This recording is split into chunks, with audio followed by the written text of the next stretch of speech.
Can you imagine running a business so wildly profitable that you can just walk from as many customers as you want? Yeah. You are now listening to the PushPress podcast, helping gym owners succeed one episode at a time.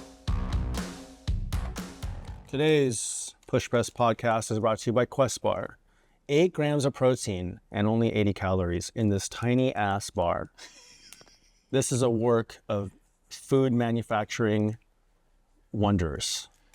That's another industry we'll save for another day. Yeah. But today, I just found the empty wrapper. I didn't really eat that. Is it pretty funny that like every episode starts with me eating something or drinking something? I feel like I am missing the boat. Like I need to get I've more probably food. eaten 1,000 calories of nonsense just to say snacks. this sponsored us. Yeah, that's for the next one. Don't snap into a Slim Jim just yet. Oh, this is Slim Jim? That's disgusting. I love those things. God. Okay, so Dan, if I told you that there was an industry that was so predatory that it was charging, in many cases, more than double what it should be charging, more than market rates, more than... You mean they're fucking people over? Yep. Oh. What would you do about it? I would fuck them back if I could. Okay. Am I allowed to cuss on my own podcast? 100%. Okay, yeah, no. I mean, this is our MO, right? Like, we started PushPress because we saw this in payments. Yep. I have a feeling this is gonna be the episode that gets me maybe kicked off of Spotify or something. But we're gonna go on a fiery one here. Yeah. So let's actually start there. Let's talk about the payment side, because I know there's an origin story here about payments and payment processing, and there's a reason why we've gone the path that we have, and many others have not.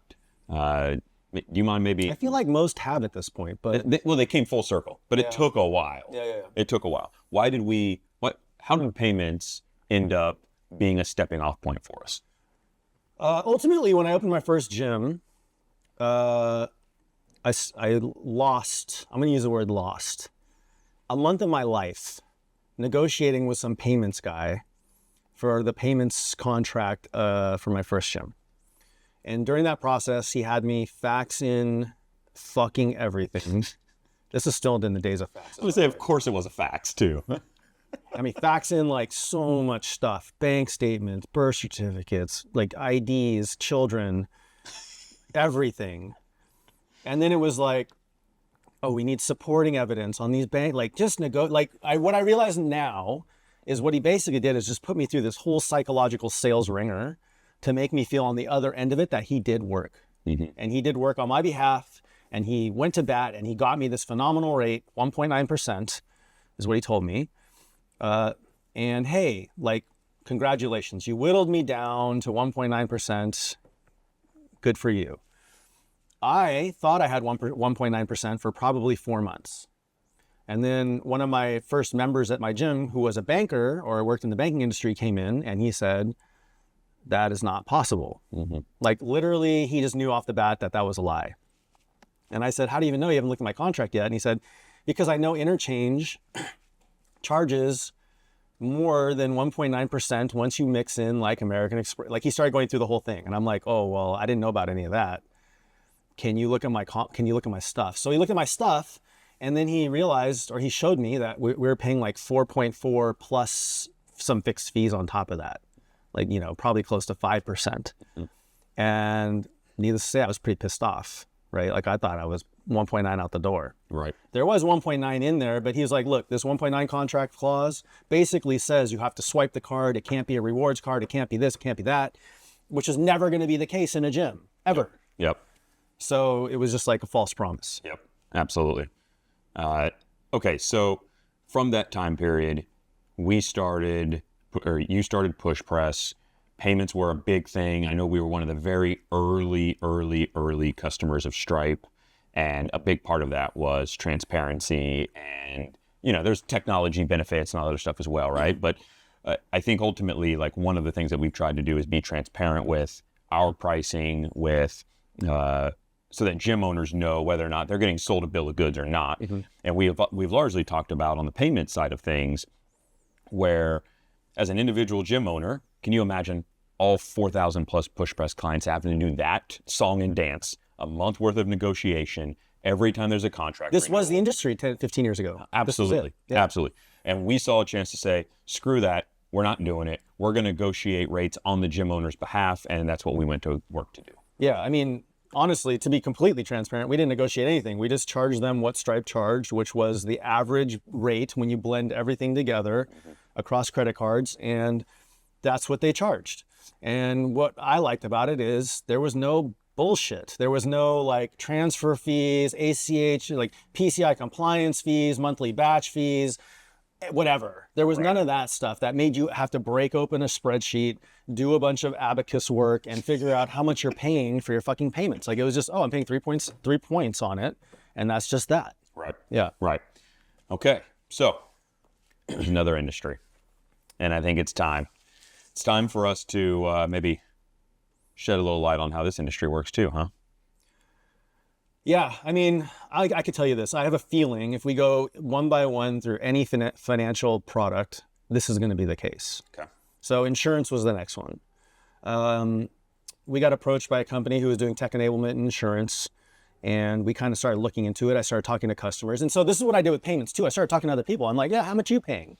And everyone was like, oh, I'm paying this, this much, and it was wrong.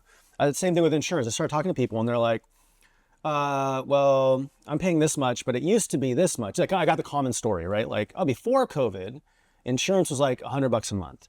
Now it's like $250. I don't really know why, but like, I guess things are more risky now. Started hearing that a lot. So I went to this company that wanted to work with us, and we started prodding them, like, hey, basically like giving them our culture. Like, you can't rip them off. It has to be priced fairly. It has to be transparent. It has to be good service. It has to be good quality, like all of these demands. And they're like, that's what we believe in. So we're like, cool. We looked into it. And what we found immediately was we were saving people right out of the box, like 50% on their insurance, like with no work, no lift, just same policy, same coverage, sometimes even better coverage, 50%. Wow. Yeah. Wow. And so, I mean, I don't know why this has happened, but I also know how humans work. And it's like, hey, if you're making a bunch of money, no one's questioning it, and you raise rates and no one's questioning it. Just more. Yeah, just give me more. I'll take that. Yeah. And I mean, I think the biggest thing about us that like differentiates us is there's a few, right? Like, I'm not in the insurance business. I don't need to make a ton of money. As long as like the tech enables it and we don't have to pay salespeople. And, it's like the whole process is just handled like through technology. We have more data. Like we understand the customers better. We know if they're new or if they're fly by night or if they've been around forever. Like we know we know so much about these customers. Like it only makes sense that A, we get the best rates, and B, I don't have to pay a salesperson to go out and sell it who's trying to make a living off of it. And that's where the big costs come from. Yep. With most of these financial products, like if you really, really like peel back the onion across all the it's a financial service industry where they're selling financial service products. And that's a huge profit margin to say like, I'm going to sell you my investment advice for $8,000 a year. You get my investment advice. It's no secret that the bankers on Wall Street made a killing during the '08 financial crisis or leading up to it, right? Like the finance industry is one that absolutely... Do they ever not make a killing? No, I mean, they always make killing. Market goes down, they make a killing. Market goes up, they make a killing. Yeah. And to me, insurance, like there's so many adjacent industries there that there's a reason why they've been around for hundreds of years, and that these big insurance companies have grown to where they're able to say, sorry, Florida, we don't want to do business in your area. It's now too risky. Our profit margin is not good enough anymore. Exactly. Yeah. Exactly. Like imagine that type of a business to be in, to just be like, oh, I'm not going to do business with the whole state of Florida anymore. Like y'all are on your own. Yeah. Right? We're just insure the rest of the world and just raise rates over there. There was an insurance company that dropped a Cybertruck. I have a Tesla Cybertruck that I got, and so I'm in these groups, and I just saw same thing. They're just flat out, we're no longer going to insure it. It was like Geico or something. So it just immediately, we're not going to take your home policies, take the whole thing if you want to. We don't care. It's crazy. Can you imagine running a business so wildly profitable that you can just walk from as many customers as you want? Yeah, seemingly as many customers as you want. Yeah. So, I mean, it just goes to tell you like how mathematical they are with their business. Like they can just look at it and be like, this will no longer be profitable. It doesn't matter if we lose the home insurance. It doesn't matter if we lose everything else. Just kill it all. yep. Because, you know, the hurricanes are killing us or the fires are killing us or whatever. So California is not insurable either now. let's double click into this a little bit further. I want to understand the thought behind, and you said the words, I'm not an insurance salesman. And I think since we've launched, I've heard a couple things related to, you know, why is PushPress selling insurance? Or, you know, like what gives us the right to sell insurance type of thing. And I know we've discussed it a little bit internally, but I think this is a good chance to maybe to talk through it in a public forum. Yeah. I guess the first thing to say is to be clear, like we are connecting our clients with a reputable insurance firm that we've pre-negotiated and, you know, pre-structured a deal with in the lens and the vein of like what we culturally believe. If their intention was we need to make as much profit as possible, we wouldn't be selling insurance for them. So I want to make that distinction. Like we didn't spool up our own insurance program out of the ground. This is actually like a reputable, established company that does insurance. It's just in a different, like the way they package these insurance products, it's all special to the niche they're selling into. Mm-hmm. So what gives us the right? I think it's a couple things. One, it's our understanding of the client. Like, again, we know more about our clients than probably anyone except themselves do. 100%. Which is kind of important with insurance, right? Two, it's the fact that we were able to tech enable it and negotiate it in a way that is in defense of the gym owner. And we can only do that because that is not our livelihood. You know what I mean? So, I mean, to be completely transparent, if a PushPress client gets a great price on PushPress insurance, and they can only get that price if they're a PushPress client, then I'm hoping they don't quit PushPress as a customer. That's my motive, right? And they can have all the benefits around all the other products and services in the world. I don't care because that's not what we are here to make money on. In fact, we're here to make them stronger businesses, and all of these things that they have to buy around these other areas of their business helps them do that, right? Right. Can I say that we don't officially count insurance as a profit center? It's not even recognized in anything that we do. Like nowhere in my financial reporting, nowhere in the report back to the board, insurance is just an asterisk. Right. Yeah. I would say as a CRO, it's not even in my modeling whatsoever. If it wasn't a point of me, you know, like actually pushing it back into it would be forgotten in that realm. Yep. But I actually want to make sure that we keep pushing it forward as a product because it's helping people. Exactly. So it is an important metric still to track. But yeah, like you don't care, you know, not like you don't care about it, but it's not. I'm not KPIing or your head's not on a block for it. Right. So right. Yeah, I think that's just an important takeaway because it really contrasts what the rest of the industry is built around, which is it's a standalone product for profit. It's doing all these things for a separate business, and we look at it as how can we help gym owners claw back margins, claw back savings? How can we get a gym owner in a better position to invest in their clients? And that's the entirety of the reason for us doing this. Yep. Yeah. I mean, if I had to put this in layman's terms, not layman for our audience, because this will not relate to our audience, but this is actually a pretty cool analogy. Insurance is like fountain soda at a restaurant. Like the markup on it is not reasonable. You know, we sell burgers. I don't have to make, I want to make, like where we make our money is on the burger. So I can cut that soda down to near cost and still be happy because, you know, we don't have to make the profit on the soda. Like our burger business is just fine. It's kind of like how I see it. Come to PushPress, get a 10-cent big gulp. And free diabetes. I love that analogy. Probably a bad analogy. Not bad analogy for industry, but point well received. Yeah. We don't sell big gulps, by the way. So, are there any other areas that you think are worth us scouting, no commitment on potentially doing in the future? I mean, I think anything in the financial services area is fair game.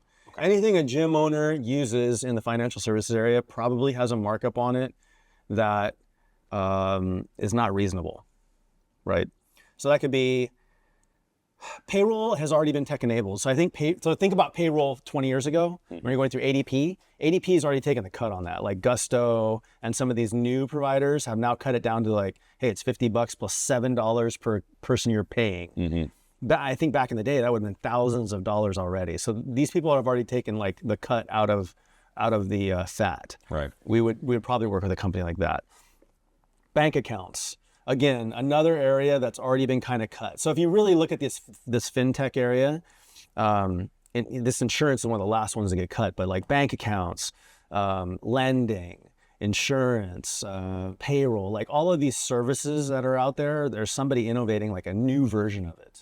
And this is no different than like industrial revolution completely changing manufacturing. This is just tech doing what tech does, where it comes into industries that haven't been disrupted in a while and says, guess what, motherfuckers, I'm here and we're gonna level set. If you go back through the history of tech, and I mean, let's talk about like horses to cars tech, right? Like back when horses were, and then cars becoming more modern, all technology does is try to make the cheapest convenience available or the cheapest benefit available to the people who consume the benefit. And generally speaking, what that drives is democratization and access to said service, right? So like, this is my favorite example. Like you go back 20 years, who had a car service that could take you to the airport? Yellow cab? Well, not like a nice car service. Oh. Like a black car service. Oh, only the rich. Only the rich. Yep. I was trying to think of like one of those rich people from a movie, but I can't. Yeah, like the Home Alone family. Yeah, exactly. Right? Who can take a black car to the airport now? Everybody. And you can choose to take a normal car, a kind of like an electric car, a black car, a limo, and it's all relatively affordable at this point. Back in the day, 20 years ago, who had a vacation home on the lake? Fucking nobody. Like the rich. Yeah. Like everybody does now. Yeah. This is what technology does. Like it actually democratizes the availability for everybody to participate in things. And that's how I see us. Like we're a technology company and we're helping these small businesses did not have access to machine learning data sets before, wouldn't have had access to AI, right? And a lot of these other things. And that's our job to democratize that into the gems. It's no different for all the fintech shit. I'm fired up. There we go. I really am, dude. Like this is, I think the exciting thing for me is like the way that hearing how you explain that makes me understand and realize just really how much we're right at the tip of the spear. Like we're just getting started. And the cool thing is the beauty with everything is like timing is everything. And 20 years ago, PushPress couldn't have been built, right? And 20 years from now, it'll be too late.